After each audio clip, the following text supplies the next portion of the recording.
If you're watching this right now, I want to ask you something. When was the last time you said something completely true to someone who knows you better than anyone and watched them not believe you? Not because you lied, not because you have a history of lying, but because somewhere along the way, the trust just went quietly, without a funeral, without anyone saying out loud that it was gone. And now you're standing in your own kitchen, in your own home, with the people who have known your face since before you knew it yourself, and you are a stranger to them. If you know that feeling, stay with me. There's something nobody prepares you for. It's not the big betrayals. It's not the dramatic moments. It's not the screaming or the door slamming or the thing that makes a good story later. It's the small ones. The pause before they answer you. The way their eyes move when you tell them something happened. The way they say, okay, in that tone that doesn't mean okay at all. The way they look at each other just for a second, just a fraction of a second when you're talking. That look is the thing, because that look says everything they won't say out loud. I grew up in this family. I know how they take their tea. I know which floorboard creaks in the hallway. I know my mother's voice when she's tired, versus when she's worried, versus when she's pretending not to be either. I know these people, and they don't know me anymore. Or maybe they do know me. Maybe that's the problem. Maybe they know exactly who I am, and what I've done, and what I've said, and every time I wasn't who I should have been. Maybe they'd been keeping count in a way I wasn't paying attention to. And now the count is what I am to them. Not the whole person, just the count. I remember sitting at the dinner table a few months ago. Normal evening, nothing dramatic, just the kind of night that shouldn't mean anything. I said something small, something that didn't matter. I think I was explaining why I'd been late to something. And before I even finished the sentence, I could feel it. The air in the room changed. Not obviously, not in a way I could point to, but something shifted. And I knew, before anyone said a word, that they didn't believe me, that they were already deciding what the real reason was, that whatever came out of my mouth was being filtered through something I couldn't see or touch or argue with. So I stopped explaining. Mid-sentence, just stopped. And we all sat there with the food getting cold, and nobody said anything. And that silence was the loudest thing I've ever heard. The thing people don't understand about losing the trust of your family is that you lose the one place you were supposed to always be believed. Friends can doubt you. That's survivable. Co-workers, strangers, people online, that's survivable. It hurts, but it's survivable.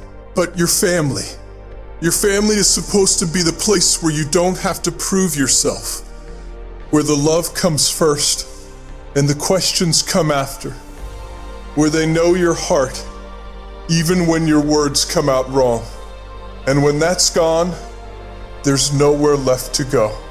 You become a person with no place to just be believed.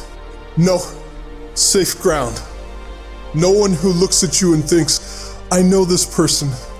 I trust this person. Whatever they're saying, I'll start from a place of yes. You start from a place of nothing now. Every time.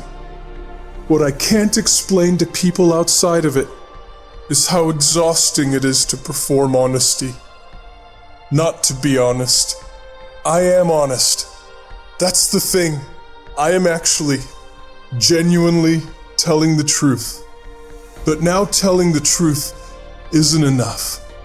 Now I have to tell it in the right way, with the right amount of detail. Not too much detail, or it sounds rehearsed. Not too little, or it sounds like I'm hiding something.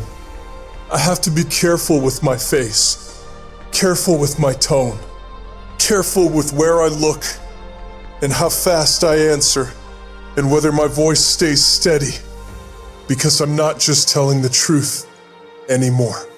I'm performing it for people who used to know me without me having to perform anything. And I do this every day in the house I grew up in. I think about the version of me they remember, not the version I am now, not whatever this is, the earlier one. The one before whatever it is that happened.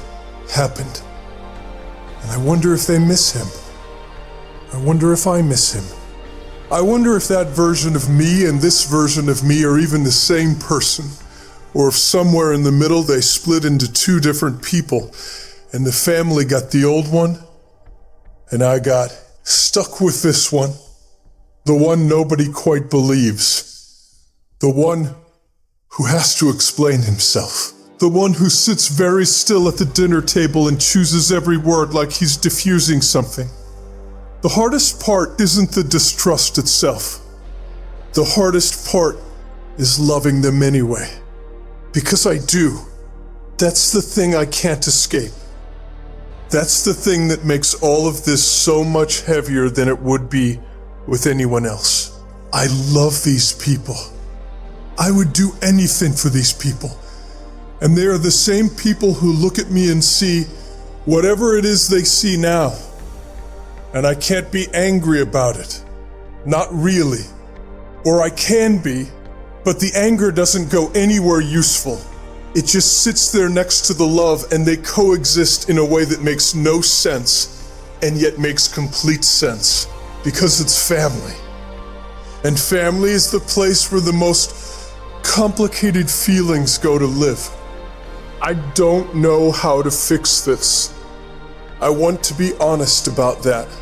I'm not about to tell you the 3 steps, or the conversation to have, or the thing that turns it all around. I don't know those things. What I know is this. There is a particular kind of loneliness in being unknown to the people who know you most.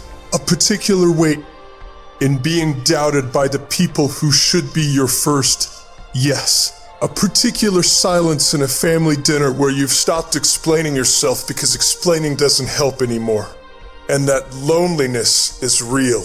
Even if you caused some of it, even if you understand why it's there, even if you would make different choices if you could go back, it's still real. If you're carrying this specific, quiet, invisible thing of not being trusted by your own people, I just want you to know, you are not imaginary. What you're feeling is not imaginary. The grief of it is not dramatic or excessive or something you should just get over. It's one of the hardest things a person can carry, and you are carrying it quietly every single day. Subscribe, not for me, for yourself, because I'm going to keep showing up here and saying the true thing without softening it, without wrapping it up. Just saying it. Leave a comment, even 2 words, I'm here, because maybe someone reads it tonight, sitting somewhere in the same house as people they love, feeling completely alone inside of it, and feels, just for a second, a little less alone. See you in the next one.